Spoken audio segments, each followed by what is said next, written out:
Meu nome é Marcos, tenho 32 anos e, nos últimos 10 anos, eu virei tipo a rede de segurança da minha família. Sabe aquela pessoa que toda família tem? Aquele que ajuda quando alguém não consegue pagar as contas, que empresta dinheiro e nunca vê de volta, que aparece, paga o que precisa e garante que ninguém durma no carro. Esse sou eu. Nunca reclamei, porque sempre achei que isso era normal. Que família serve para isso? A gente se apoia e cuida um do outro. E como eu cresci sem ter muita coisa, prometi para mim mesmo que, quando conseguisse melhorar de vida, ia fazer de tudo para ninguém da minha família passar pelas dificuldades que eu passei. Mas com o tempo percebi uma coisa: tem uma grande diferença entre ser generoso e ser feito de bobo. E o que aconteceu no meu aniversário esse ano deixou isso bem claro. Era para ser uma comemoração simples, mas especial, nada chique, só uma reunião com pessoas que eu amo, com boa comida e uma chance de dar risada e colocar o papo em dia. Reservei uma sala privativa num restaurante legal aqui perto, nada exagerado, só arrumadinho, com um clima de ocasião. Paguei R$ 400 adiantado e não era reembolsável. Escolhi um lugar perto de onde todo mundo mora, para ninguém dizer que era longe. Criei um convite no calendário e mandei por e-mail e mensagem para todo mundo: minha mãe, meu pai, minha irmã mais velha Kendra, o marido dela Tom, meu irmão mais novo Jordan, meu primo Rei e até o namorado do Rei, que aparece em tudo da família mesmo sem nunca contribuir com nada. Mandei lembretes uma semana antes e de novo 2 dias antes, só para garantir. Chegou o dia e eu estava animado. Coloquei o blazer que ganhei da minha mãe no Natal. Cheguei 15 minutos mais cedo, conferi se o bolo estava pronto, e fiquei esperando. No começo, levei numa boa, minha família sempre atrasa. Pensei, deve ter trânsito, ou algum imprevisto com as crianças. Pedi uma bebida, mexi no celular e imaginei todo mundo chegando junto, rindo, com alguma desculpa engraçada. Mas passou meia hora, depois 45 minutos, e ninguém aparecia. Mandei mensagem no grupo: oi, tudo bem? Tô aqui esperando vocês. Ninguém respondeu. 1 hora depois, comecei a sentir aquele aperto no peito. Não era raiva ainda, era vergonha. Olhei em volta, tudo arrumado, velhinhas acesas, talheres no lugar, e eu ali, sozinho. O garçom veio, super educado, perguntou se eu queria pedir alguma coisa. Falei que ia esperar só mais 10 minutinhos. Foi quando meu celular vibrou com uma notificação do Instagram. Abri, e meu coração disparou. Era uma foto nova da minha irmã Kendra, um grupo inteiro numa churrascaria. E não era só ela e o marido. Não, era todo mundo. Minha mãe, meu pai, Jordan, Rei e até o namorado do Rei. Todo mundo sorrindo como se estivessem no melhor momento do mês. A legenda dizia: noite em família, gratos pelos verdadeiros, #abençoados. Parece que o ar sumiu, fiquei olhando pro celular, sem entender, fui ver os comentários. Minha tia escreveu: parece divertido, só senti falta do Marcos e da Kendra. E sabe o que ela respondeu? Acho que ele tinha outros planos para hoje. Outros planos. Meus outros planos eram estar naquela mesa com eles. No começo, eu nem fiquei triste, fiquei meio sem sentir nada. Depois veio um enjoo forte. Não respondi ninguém, não comentei, não mandei mensagem, nem liguei. Me levantei, deixei uma gorjeta pro garçom, que saiu mais cara que a bebida que nem toquei, e saí do restaurante com as mãos tremendo. No caminho para casa, a confusão virou vergonha, e depois, virou outra coisa: clareza. Não foi engano, não foi problema de horário, nem falha na comunicação, foi de propósito. E o pior é que, nem era a primeira vez. Lembrei do Natal passado, quando mudaram o jantar para a casa do Jordan e esqueceram de me avisar. Do grupo da família no WhatsApp, onde sempre sou o último a ser marcado, quando sou. Do chá de panela da Kendra, 5 anos atrás, quando ela fez um discurso agradecendo todo mundo, menos eu, mesmo eu tendo pago o bolo e a decoração personalizada. Na época, achei que era distração, que as pessoas são assim mesmo. Mas agora vejo, não era. Era exclusão, só que disfarçada de jantar em família com #bonita. Aí comecei a pensar em tudo que fiz por eles esses anos todos. Os R$ 500 que eu mandava todo mês para minha mãe pagar o aluguel daquele prédio de idosos que ela adora. O seguro do carro do meu pai, que ele não paga desde 2018, porque eu coloquei na minha conta quando ele ficou desempregado e disse: depois te pago. Soiler, nunca pagou. Fui eu que paguei o fotógrafo do casamento da Kendra e do Tom. Fui eu que dei o dinheiro do depósito do aluguel do Jordan, quando ele foi morar em Atlanta. Fui eu que paguei a emergência do dentista do rei. Sim, de novo, eu. Nunca joguei nada na cara, nunca cobrei. Sempre achei que, quando chegasse a minha vez, eles iam mostrar o mesmo carinho e consideração. Tipo, no meu aniversário. Quando cheguei em casa, sentei no sofá, no escuro. Não chorei, nem conseguia. Fiquei só atualizando a postagem da Kindra, vendo as curtidas subirem, como se o mundo todo estivesse dizendo que eu não importava para eles. Eu podia ter mandado uma mensagem ácida, podia ter ligado, cobrado, feito barraco. Mas fiz outra coisa. Abri meu aplicativo do banco. Cancelei o valor do aluguel da minha mãe. O prédio ia mandar um aviso para ela em alguns dias. Cancelei o pagamento automático do seguro do carro do meu pai. Se ele não fizesse nada rápido, ia perder a cobertura. Fui olhando a lista. Cada transferência, cada favor, cada ajuda que já tinha virado rotina. Cancelei tudo, um por um. E para fechar, postei uma história no Instagram. Nada ofensivo, nada dramático. Só uma foto do meu bolo de aniversário, ainda inteiro, com a legenda: lembrete, sou eu quem paga o aluguel da mamãe e o seguro do carro do papai. Sem marcar ninguém, sem hashtag, sem nomes. Mas eles viram, eu sei que viram. Porque no dia seguinte, meu celular não parava. Minha mãe ligando, meu pai mandando mensagem perguntando se estava tudo bem. Até o Jordan apareceu. E a Kindra, claro, ela mandou: nossa, que drama, a gente nem achou que você ia ligar para isso. Depois ainda teve a cara de pau de escrever: se tinha algum problema, era só ter falado, não precisava expor a gente assim. Beleza, eu era o errado por lavar roupa suja, não eles, que me ignoraram no meu próprio aniversário para fazer noite em família.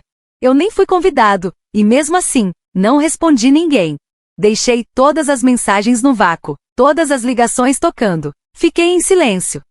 Para ser sincero, nem sabia o que eu queria deles. Um pedido de desculpas, uma explicação. Talvez eu só quisesse que eles ficassem quietos pela primeira vez. E sentissem a minha falta do mesmo jeito que eu sentia a deles. Deixa a luz cortar. Deixa os avisos de aluguel chegarem. Deixa eles começarem a se perguntar-se, talvez, só talvez, aquela pessoa que sempre aparecia, dessa vez decidiu parar. E o mais louco é que nem demorou muito pro silêncio bater neles, e com força. No meio da tarde, minha mãe já tinha ligado 4 vezes. A última mensagem de voz dela era até alegre demais. Oi, meu filho, não sei se você viu minha mensagem antes. Queria saber se tá tudo bem. Acho que deu algum probleminha no aluguel esse mês. Talvez falha no sistema. Enfim, te amo. Me liga. Falha, né? Como se eu tivesse tropeçado no botão cancelar sem querer. Como se parar de bancar as contas de todo mundo fosse um erro do banco, e não um sinal claro. Aí veio o meu pai. Mandou. Recebi um aviso do seguro. Tem certeza que não esqueceu de atualizar o cartão? Parece que venceu. Me liga quando puder. Como se fosse um descuido. Como se eu tivesse esquecido de fazer alguma coisa. Sendo que, na real, eu tava carregando o time inteiro fazia anos. E então, Kendra apareceu. A primeira mensagem dela, curta e cheia de arrogância. Sério, Marcos, você tá se envergonhando. A gente não te excluiu, só queria um jantar tranquilo. Você tá levando tudo pro lado pessoal. Como eu não respondi, 1 hora depois veio outra. Você podia ter dito que ficou chateado. Não precisava deixar a mamãe e o papai em pânico. Fiquei olhando aquilo um tempo. O que mais me incomodou nem foi o gaslighting. Foi a rapidez com que ela saiu de tirar sarro para me culpar pelas consequências das atitudes deles. Como se tudo tivesse sido culpa minha, só porque eu reagi. Como se eu tivesse causado tudo, e não eles, que planejaram me deixar de fora desde o início. Não era sobre sentimentos. Era uma escolha. Eles não esqueceram de mim. Eles sabiam exatamente o que estavam fazendo. E perceber isso doeu mais do que eu imaginava. Também não respondi a ela. Não porque eu não tivesse o que dizer, mas porque tinha coisa demais para falar. E nada do que eu dissesse ia consertar essa falta de respeito. Eles nunca me valorizaram por quem eu sou, só pelo que eu podia dar. Os dias seguintes foram silenciosos. Silenciosos demais. Nada de post novo da Kendra, nenhuma ligação da mãe. Mas aí, no 4º dia, o Jordan apareceu, literalmente, na minha porta. Abri e lá estava ele, parado na minha varanda como se tivesse vindo só para pegar uma ferramenta emprestada. Moletom com capuz, mãos no bolso, sorriso de canto de boca. E aí, mano, tudo certo? Ele disse. Me encostei no batente da porta e falei, nem sabia que você tava na cidade. Dirigi até aqui, ele respondeu, queria conversar cara a cara. Dei um passo pro lado e deixei ele entrar.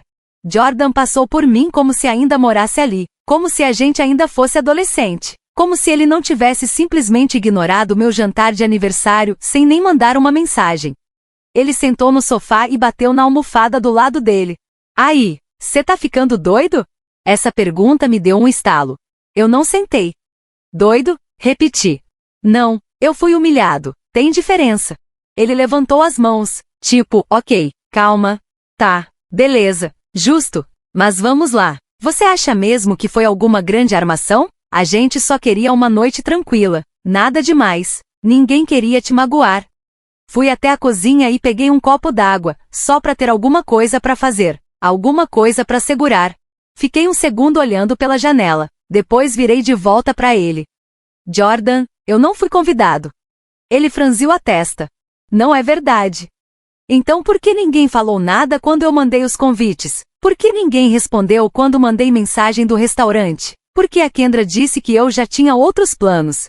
Você sabia que eu estava sentado sozinho numa sala reservada, e mesmo assim postaram uma foto em grupo, como se eu fosse um estranho. Ele desviou o olhar e coçou o queixo. Cara, a gente achou que você não ia ligar, você sempre parece tão, sei lá, independente. Eu ri, um riso curto, amargo. Você quer dizer, por que eu pago tudo? Por que eu nunca peço nada em troca? Ele ficou quieto. Foi o que eu pensei. Ele ficou meio sem graça. Olha, a mãe e o pai tão surtando. A locadora ligou, e o pai tá preocupado com o seguro do carro. Você podia ter avisado antes de fazer isso. Caminhei devagar até a sala e coloquei o copo na mesinha. Eu venho avisando, Jordan, todo mês, com apoio, em silêncio, sem cobrar nada, sem ouvir nenhum obrigado. Você não pode simplesmente aparecer agora e querer que eu fale mais alto, só porque agora vocês notaram que eu fiquei quieto. Ele levantou frustrado. E aí, vai cortar todo mundo? Você acha que tá punindo a gente, mas só tá dificultando a vida de todo mundo. Não, falei calmo. Você dificultou, quando decidiu que eu não era família o bastante para estar na mesa. Ele ficou me encarando um tempão, como se estivesse tentando achar alguma coisa para dizer que não parecesse idiota ou defensiva. Não achou nada. Acho que vou nessa, ele murmurou. Assenti com a cabeça e fui abrir a porta. Ele parou na porta e se virou. Isso tudo parece mesquinho, Marcos. Talvez você só tenha esquecido como é ser deixado de fora. Fechei a porta e tranquei. Fiquei parado ali por uns minutos, com a mão na maçaneta, o coração acelerado não pela briga, mas por finalmente ter dito tudo em voz alta. Passei anos engolindo sapo, tentando ser a pessoa melhor, repetindo para mim mesmo que não precisava de reconhecimento. Mas a verdade, eu precisava, sim. Eu queria ser importante, não pelo dinheiro, nem pelas contas pagas, mas por quem eu sou. E pela primeira vez em muito tempo, eu não ia me desculpar por querer isso. As consequências ainda nem tinham começado. Minha mãe ainda fingia que não entendia nada. Meu pai, com certeza, estava culpando o cartão. Kendra já estava do jeito dela, arrogante quando tudo tá bem, e toda estressadinha quando o pagamento do dia de spa atrasa porque o Pix pro papai não caiu. Eu já sentia que a tempestade estava vindo. Mas, dessa vez, eu não tinha mais medo. Foram exatamente 5 dias de silêncio. 5 dias sem eu aparecer para consertar nada, sem pagar conta, sem resolver problema nenhum. Coisas que eles sempre ignoravam, porque sabiam que eu ia dar um jeito. Na sexta de manhã, acordei com uma mensagem de voz da minha mãe. Diferente daquelas alegres de antes. A voz dela estava seca, nervosa, dava para ouvir o desespero por trás. Marcos, não sei o que está acontecendo com você. Mas o síndico acabou de me mandar uma notificação. Diz que o aluguel ainda não foi pago. Se isso não for resolvido até sexta, vão começar o processo de despejo. Eu não entendo. Por que você deixaria isso acontecer? Me liga. Ouvi a mensagem 2 vezes. Uma para escutar, a outra para sentir. Não teve um desculpa. Nada de a gente sente sua falta. Nenhum a gente errou. Só o susto porque a fonte de dinheiro deles parou de pagar o aluguel. Nenhuma palavra sobre meu aniversário. Nenhuma palavra sobre mim. Só o aluguel. 2 horas depois, recebi uma mensagem parecida do meu pai. Mais passivo-agressiva. Oi, filho. Chegou uma carta do seguro. Parece que o carro tá sem cobertura. Você deve ter trocado de banco ou algo assim. Teria sido bom se avisasse antes. De qualquer forma, vou passar na loja hoje, então me avisa quando isso estiver resolvido. Quando estiver resolvido. Não, você pode ajudar? Só a certeza de que eu ia resolver. Dizem que eu tava fazendo drama, querendo chamar atenção. Mas eu não respondi. Abri o aplicativo de notas no celular e comecei a escrever uma lista. Tudo que eu paguei nos últimos 3 anos. Aluguel, seguro do carro, remédio, luz, água. Presentes de casamento e empréstimos de emergência. Jantar e surpresa de aniversário para eles. Mais de $42 mil, mais ou menos. Eu não ia mandar para ninguém. Mas foi bom ver aquilo escrito. Provar para mim mesmo que eu não estava exagerando. Eles só tinham esquecido. O ponto de virada foi no sábado. Tava em casa, lendo uns e-mails e a campainha tocou. Olhei na câmera. Era a Kindra. Cabelo arrumado, óculos escuros, segurando uma bandeja com uns cupcakes de loja. Mas numa caixinha bonitinha, dessas decoradas para parecer personalizado. Quase não abri a porta. Mas uma parte de mim queria ver o que ela ia dizer na minha cara. Abri só um pouquinho. Kindra. Ela forçou um sorriso. Oi, pensei em passar aqui, trouxe cupcakes. Eu não peguei. Por quê? O sorriso dela ficou meio sem graça. Porque é a semana do seu aniversário. Foi mesmo. E eu sei que as coisas ficaram meio estranhas. Encostei na porta. Estranhas? Ela fez um suspiro exagerado. Ok, tensas. Mas foi você que deixou tudo assim, Marcos. Você que explodiu o grupo com aquele post. Levantei a sobrancelha. Eu nem falei nada no grupo. Ah, você sabe do que eu tô falando. Ela disse, entrando direto na sala como se nada. Você postou aquele negócio sobre pagar o aluguel da mãe e o seguro do pai. E agora todo mundo tá surtando, achando que você vai parar de pagar tudo. Fechei a porta e me virei devagar. Eu nunca disse que ia parar de pagar nada. Mas você disse sim, Marcos. Ela insistiu com o aluguel, o seguro, todas aquelas coisas. Não é só o dinheiro, é o jeito que você fez isso. Você não falou com ninguém, não explicou nada. Passei por ela, me sentei no sofá e olhei bem nos olhos dela. Kindra, você me explicou por que marcou um jantar do outro lado da cidade com todo mundo, menos comigo? Você me falou alguma coisa antes de decidir isso? Ela piscou, meio sem saber o que dizer. Não era meu jantar, foi o rei que escolheu o lugar. Eu ri seco. Ah, tá bom. E quem marcou todo mundo? Quem postou a foto? Quem escreveu que eu tinha outros planos? Essa foi sua mensagem. Não se surpreenda porque, dessa vez, eu ouvi. A expressão dela ficou séria. É isso que eu tô falando. Você tá sendo dramático. A gente achou que você não ia ligar. Você sempre tá fazendo suas coisas. Nunca pede ajuda. Age como se fosse melhor que a gente. Me levantei. Não, eu ajo como alguém que tem limites. E quer saber? Eu não peço ajuda porque aprendi faz tempo que nessa família pedir não adianta. A não ser que você tenha alguma culpa pra jogar no outro. Mas eu tô sempre lá. Eu pago, eu ajudo, eu resolvo. E o que eu recebo de volta? Um lugar atrás da câmera. Um rodapé na vida de vocês. Ela colocou a caixinha de cupcakes na mesa e cruzou os braços. E agora? Você quer que a gente implore? Quer um pedido de desculpas? Fui até a mesa, peguei a lata e devolvi pra ela. Não, eu só quero verdade. Se você não me vê como parte da família, tudo bem. Mas não sorri pra mim e depois finge que eu sume no meu próprio aniversário. Não aceita meu dinheiro e depois age como se minha ausência não fosse nada demais. Você quer que tudo volte ao normal? Mas isso nunca foi normal. O rosto dela ficou vermelho. A mãe tá morrendo de medo de perder o apartamento. O pai tá sem seguro no carro.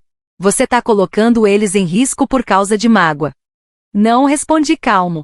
Eles se colocam em risco quando decidem viver dependendo de alguém que eles nem respeitam. Eu só tô saindo do papel que escreveram pra mim, sem me perguntar se eu queria. Ela ficou parada um momento, só me olhando. Boca meio aberta, como se não acreditasse que eu tava falando sério. Aí ela virou, andou até a porta, parou antes de abrir e disse: "Espero que isso valha a pena. Espero que isso te faça pensar", respondi. E então ela foi embora. As consequências vieram logo depois. 2 dias depois, minha mãe ligou chorando. Não para pedir desculpa, só em pânico. "Eu não sei o que fazer, Marcos. Eles disseram que se não pagarmos até sexta vão começar o processo. Por que você tá fazendo isso com a gente?" Eu quase respondi. Quase. Mas em vez disso eu escrevi alguma coisa. Era uma mensagem que eu ia mandar quando tudo estivesse mais calmo. Quando eu tivesse certeza de que eles iam me enxergar como mais do que só alguém que resolve tudo. Esperei uma semana inteira antes de mandar.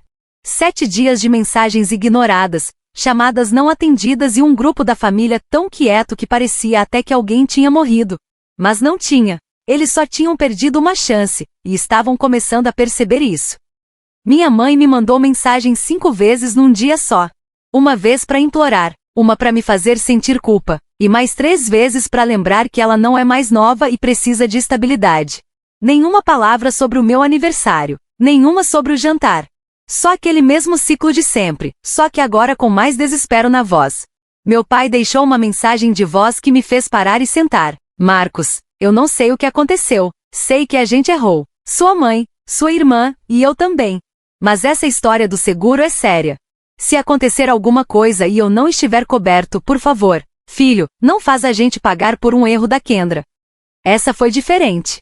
Não pelo tom de culpa, mas porque pela primeira vez ele admitiu que alguém, que não era eu, tinha feito algo errado. Isso era novo. Mas mesmo assim, não mudava os fatos. Ele também se aproveitou. Viu tudo acontecer, várias vezes, e nunca disse nada. E ficar calado também é ser cúmplice. Então eu sentei, abri minhas anotações e escrevi a mensagem. Sem drama, sem raiva, só verdade. "Oi, pessoal. Quero esclarecer umas coisas porque parece que tá todo mundo confuso. Eu não parei de ajudar do nada. Eu só parei de fazer coisas que ninguém nunca agradeceu. O aluguel, o seguro, as contas. Eu fazia porque queria ajudar. Mas percebi que meu apoio nunca foi valorizado. Era só esperado, como se fosse minha obrigação. Passei meu aniversário sozinho num restaurante que eu mesmo paguei. Ninguém apareceu, ninguém mandou mensagem. Enquanto isso, vocês estavam jantando juntos, e ainda postaram como se eu nem existisse. Isso não foi descuido. Foi um recado. E eu entendi, bem claro. Então, é o seguinte, eu não vou mais pagar pelas coisas de quem não me trata como família. Se isso mudar, a gente pode conversar. Mas até lá, eu vou cuidar de quem realmente aparece pra mim, não só pro meu dinheiro." Marcos. Eu mandei. Direto, sem espaço pra mal-entendido. Fiquei olhando o grupo da família, um por um. Os ícones foram aparecendo. Primeiro a Kendra, depois o rei, depois a mãe, depois o pai, e aí começou a enxurrada de mensagens. Kendra foi a primeira. "Nossa, não acredito que você expôs tudo isso aqui na frente de todo mundo. Que jeito de fazer a gente se sentir um lixo." Não respondi. 1 minuto depois. "Minha mãe, eu entendo que você tá magoado. Mas não precisa punir todo mundo por causa de uma noite. A gente ama você, sempre amou." Essa doeu. Porque, tecnicamente, era verdade. Mas amar alguém e ao mesmo tempo sugar tudo deles sem respeito, isso não é amor. É tratar a pessoa como propriedade. Aí veio o rei. "Eu nem sabia que era seu jantar de aniversário. A Kendra falou que você tava com outros planos. Não me coloca no meio disso." Bem típico do rei. É sempre o primeiro a assumir quando a responsabilidade aparece. Meu pai não respondeu nada no grupo. Mas, algumas horas depois, mandou uma mensagem só pra mim. "Eu errei. Você fez mais por essa família do que qualquer um de nós já reconheceu. Deixei sua irmã tomar conta de tudo porque era mais fácil. Eu devia ter me posicionado faz tempo. Você não merecia o que aconteceu. Se você topar, queria conversar, só nós dois." Isso me pegou de surpresa. Não respondi na hora. Esperei alguns dias, não por birra, mas para ver o que eles fariam sem mim. Minha mãe começou com aquelas postagens indiretas no Facebook. Sabe como é? Família nem sempre é de sangue. Tem gente que faz o bem só pra depois te manipular. Kendra foi além. Postou stories no Instagram com jantares novos com os amigos. Com legendas tipo, "Pelo menos essas pessoas aparecem." RY ficou na dele, o que, pra ser sincero, foi até melhor. E o Jordan, ele me mandou uma mensagem. Só queria dizer que agora entendi. Achei que você tava exagerando, mas foi feio mesmo. Se quiser sair um dia, só nós dois, sem pressão. Fiquei olhando pra mensagem mais tempo do que deveria. O Jordan sempre foi meio em cima do muro, passivo demais pra me defender, leal demais a Kendra pra questionar. Mas talvez agora ele tivesse começado a enxergar. Mesmo assim, não respondi, ainda não. Passaram mais algumas semanas. Minha mãe perdeu o prazo do aluguel. Eu só soube porque o prédio mandou o aviso pra mim por engano. Eu ainda era o contato de emergência dela. Mas dessa vez, eu não liguei, não paguei. Ela teve que se virar. Meu pai perdeu a renovação do documento do carro. Porque o seguro expirado travou o sistema. Ele pagou do próprio bolso. Eu soube porque ele atualizou a apólice sem me perguntar. Primeira vez em 6 anos. As coisas estavam mudando. Aí, num sábado de manhã, alguém bateu na minha porta. Dessa vez era meu pai. Sem aviso, sem ligar antes. Só ele ali na varanda, com 2 xícaras de café na mão. Tava com um ar mais velho, mais grisalho e com o olhar cansado. Abri a porta devagar. Você dirigiu até aqui? Perguntei. Ele me entregou uma das xícaras. Achei que você não fosse atender o telefone. Dei um passo pro lado e deixei ele entrar. Você tinha razão. A gente ficou em silêncio por um tempo, só tomando café, e olhando umas crianças andando de bicicleta na rua. Tava tudo calmo, até que ele falou. Li sua mensagem várias vezes. Acho que eu precisava ver aquilo escrito. Não tinha percebido o quanto eu tava cego. Eu não disse nada, só escutei. Deixei a Kendra falar demais. Ela sempre foi a barulhenta. Você, o quieto. E acho que deixei ela ocupar esse espaço. Assenti com a cabeça. Ela não só ocupou, pai. Ela usou esse espaço, fez disso uma arma. Ele abaixou a cabeça, meio envergonhado. Ela fez isso mesmo. Depois de um tempo, ele completou, rápido. Não vim pedir dinheiro. Vim aqui porque queria pedir desculpas. Não é porque tô perdendo alguma coisa. É porque eu já perdi. Você e eu, a gente não quer mais continuar nesse ciclo. Isso me pegou desprevenido. Foi o primeiro pedido de desculpas de verdade que ouvi dele. Sem cobrança, sem condição. Só sinceridade. Coloquei o copo no chão. Obrigado, falei. Isso significa mais do que você imagina. Ele balançou a cabeça, tipo concordando. Eu não sou perfeito, ele disse. Mas tô tentando aprender, e espero que, um dia, o resto da família aprenda também. Depois que ele foi embora, eu fiquei ali, quieto, pensando em tudo. Deixei aquilo entrar de verdade na minha cabeça. Eu não tava mais com raiva. De verdade, eu só tava cansado. Cansado de sempre ser aquele que segura tudo, enquanto o resto só senta no banco do passageiro. Mas agora, eles estavam começando a ver como é a estrada sem mim. As semanas viraram meses. A Kendra finalmente me mandou um e-mail. Era meio pedido de desculpas, meio jogada para desviar do assunto. Não respondi. Não porque eu odiava ela, mas porque eu ainda não confiava. Ainda não. Minha mãe ligou de novo algumas vezes. Cada ligação um pouco mais calma. Um pouco mais parecida com a mãe que eu lembrava. Na última, eu atendi. A gente falou sobre nada. E sobre tudo. Ela não pediu ajuda. Eu também não ofereci. Foi a primeira conversa de verdade que a gente teve em anos. O Jordan começou a aparecer mais. Até me chamou para conhecer o AP novo dele, que ele mesmo tá pagando. Me ofereceu uma bebida. E a gente ficou ali no sofá que nem combinava. Assistindo um jogo, como 2 irmãos, que não precisavam falar muito para entender. Eu não voltei a pagar as contas de ninguém. Mas comecei a construir uma coisa nova, limites. E o mais estranho? Eles começaram a respeitar. Teve dia esquisito. Teve dia que doeu, mas aos poucos, as coisas começaram a ficar reais. No meu próximo aniversário, eu não fiz reserva. Não mandei convite. Não paguei nada. Dessa vez, esperei para ver quem ia aparecer. E o que estariam dispostos a trazer.